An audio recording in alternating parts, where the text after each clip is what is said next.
What's up, everybody? Bill with Honest Open Permaculture, Hot Farm, and it has been a long couple of days. It's in labor. Let's talk about it.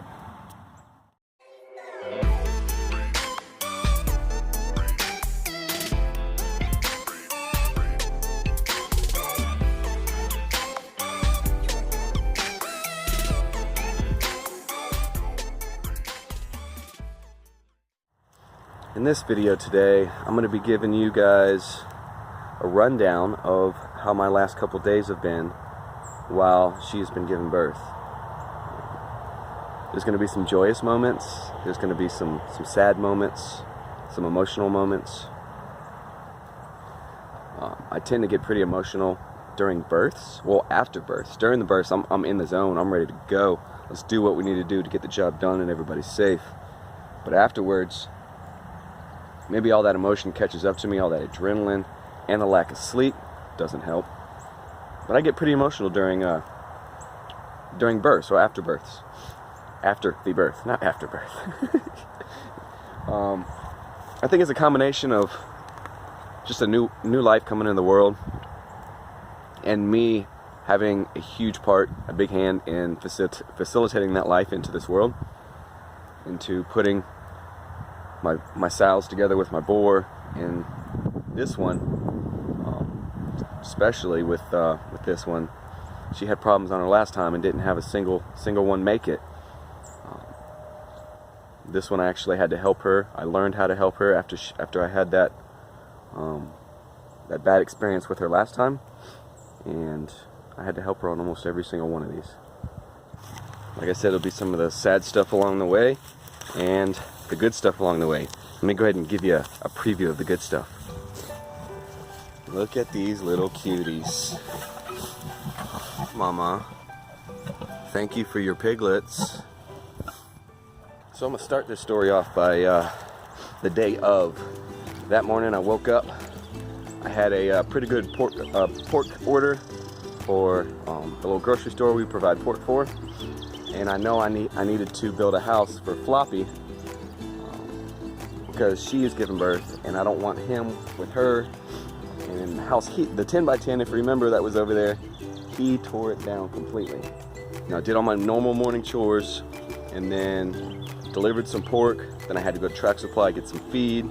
Then I went and got a bunch of bales of straw and came back, and it was a nasty, rainy day. And I built that house just like this one right here that she has for Floppy, in the nasty cold rain. After that, gave the pigs a little food before I went to work. Then flew to work. I had to close that night, so I didn't get off work till 2 o'clock. I didn't get home till about 2:30. It's about a 30-minute drive. The camera that's in her house, that's back there in the corner, it has night vision on it, so we could tell what was going on. We could watch what was going on, and like I said, it has motion on it, so it knows when I was in there and what I was doing. So let me cut to some clips from the night of and show you what was going on. Mama's in labor.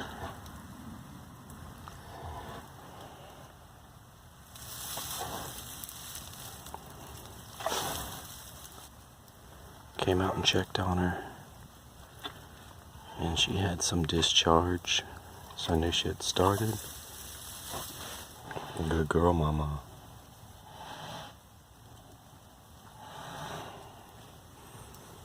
So I went up to the house, got ready. I don't even know if you can hear me right now. I'm trying to whisper out so I don't bother her too much. But she's in labor.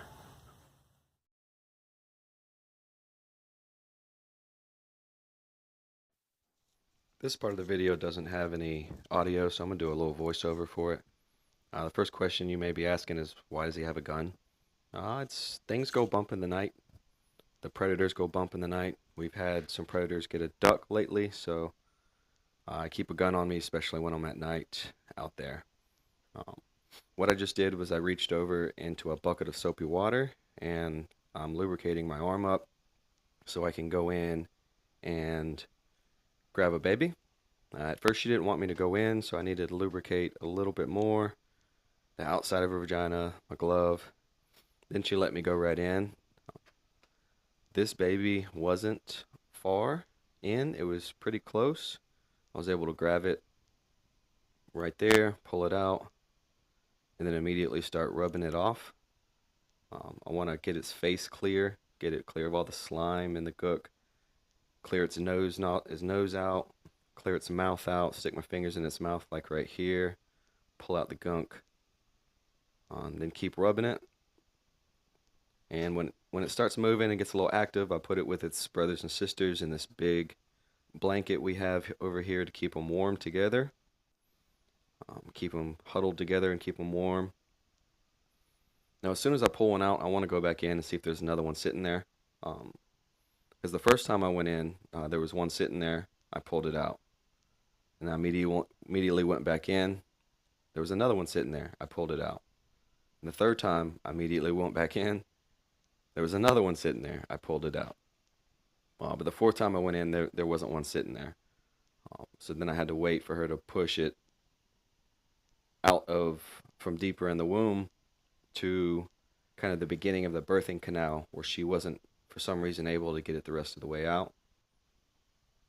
While I'm waiting for her to give me the little push, the sign to go in and to pull one out, I'm checking on the babies, I'm rubbing them, trying to keep them warm. Then I hear my wife coming up behind me. It's about 5 o'clock in the morning now. She's come down to help me. So this is getting a little overloaded with all the babies running around, trying to get out of the blanket. This one gets pretty graphic, guys. This was the hardest one to pull out. It was the biggest one of the bunch, for sure. Every time I grabbed it and started pulling, it would get stuck somewhere, and then I'd lose my grip, and it would slide back in. It was, at a certain point, I realized I'm just going to have to just barely get it out and then use both hands to be able to pull it out. Right here, I believe, is where I can get it right in the right spot, and then I come down, grab with my other hand. I got a good grip. I can pull this big girl out. She wasn't very responsive. As you can tell, I had to rub her really good. My beautiful assistant there handed me a new towel, and I start going to work on her to try to get her responsive, get all the fluid out of her lungs. The faster, the harder I rubbed her, the more she woke up, the more stuff started coming out. And when I get them to a point to where they're moving, they're kicking their legs, they're taking breaths, that's when I'll hand them over to my wife, put them in the blanket, and she'll keep rubbing them, keep them warm, keep trying to get the fluid out of them by, pushing them around, touching them, rubbing them really fast. But this one took a little bit longer to get going.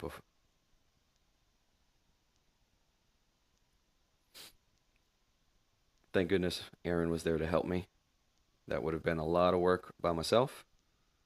And then I console Mama, tell her thank you, and wait for her to give that little push, to push it back down, to push another one back down. So while I'm waiting, I'll warm my hand up, put the towel over it, and just kind of wait, stay warm.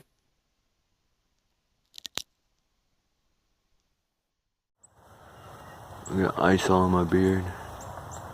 Hadn't been to sleep yet. It's about 8:15 in the morning now. Mama Pig went into labor last night on one of the coldest nights of the year so far. Let me show you. I got her covered in hay. We just finished up.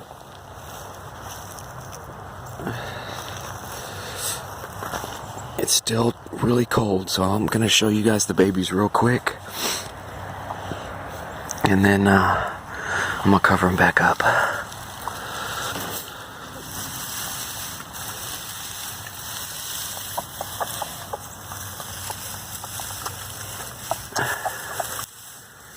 So in here we have 1, 2, 3, 4, 5, 6, 7. I believe there's 8 in here. 7 or 8. I don't remember exactly. I'm gonna cover them back up. Now I need to make sure that these little guys, Mama's doing well. I need to make sure these little guys stay warm, because they can die pretty quickly if they get too cold. She did have 5 or 6 that didn't make it. My wife's got one back up at the house right now. It's the smallest one of the bunch. This was not an easy birth. She didn't have an easy birth last time. Last time she had 15 stillborns. That was before I knew I could go in and help a pig and help them birth. But I had to help her with almost every single one of these. But she's tired, just laying there. My wife ran up to Tractor Supply real quick to go get some milk for the little one. She's gonna try to wean it inside. We got it to latch on for a little bit on her nipples, but it's not moving like it should. It's not latching on by itself. I had to put it on the nipple. So she went to Tractor Supply, and also went to go get some antibiotics from Mama, since I was exploring in her quite a bit. Just a little preventative, just in case. I was using soapy water, warm soapy water, and a glove to help with any of the nastiness or infections or whatever. But there's still a chance that, especially in any birth, there's still a chance where she could have some sort of infection or something. So as soon as I came home, like I said, I gave her the straw, checked on her, and she had some discharge coming out. And it wasn't good discharge. It was a brown liquid, almost like a runny poo discharge. And when that happens, means the sac that the baby, she's just shivering. Okay, the sac the baby was in is broken, and she's pushing out all the waste that was inside the sac. And she didn't push out any babies, so the babies were in there suffocating. So the first 2 that come out didn't make it. The first 2 I pulled out didn't make it. But the ones we got, 8, I believe, after that did make it, and then 3 more that didn't towards the end. I think this is gonna be her last time furrowing for me. So I'm gonna let her raise these babies, and she may go in with them when we take them to get processed. I know that's hard for some of y'all to think about, but that's what these guys are for. We realize that, we know that at the beginning when we buy these pigs, that these pigs are for meat. We just make sure, we have a motto on the farm that they have a great life with one bad day. I think I heard Joel Salatin say it first. May have been someone else. Don't quote me on that. But it's a cold one. And I gotta close tonight too, with no sleep. You guys would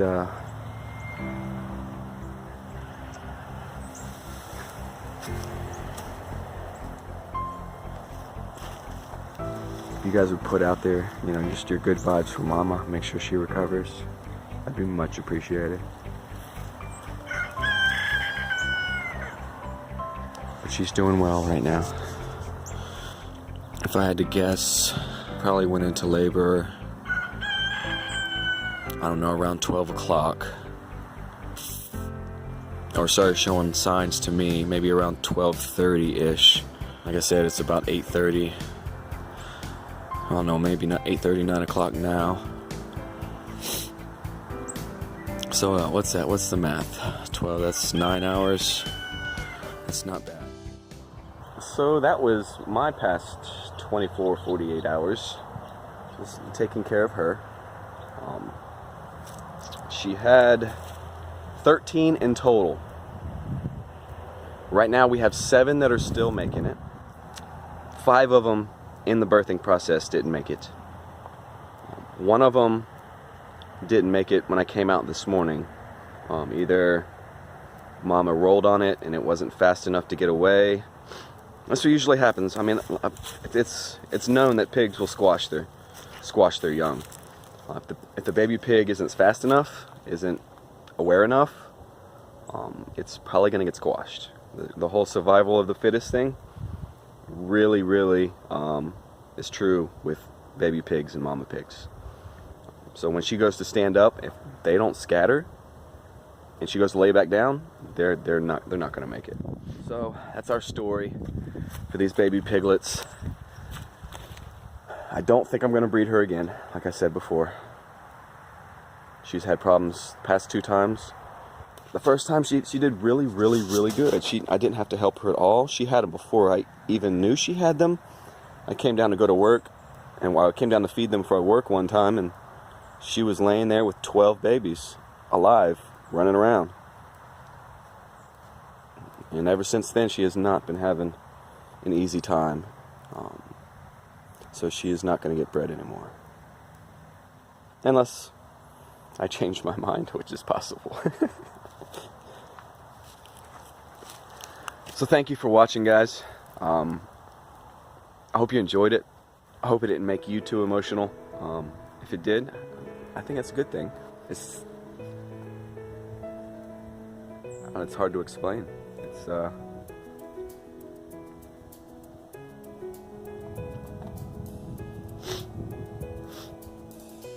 just new life coming to the world. It's a great feeling. And then it's also sad when that new life gets extinguished so quickly. Almost feel partly responsible. I know I'm not. I didn't kill them. It's just I did everything I could to save them. Thank you for watching. I really appreciate it. If you enjoyed this video, make sure you subscribe, like, and I'm gonna leave you with a shot with Mama and her youngins. Staying warm.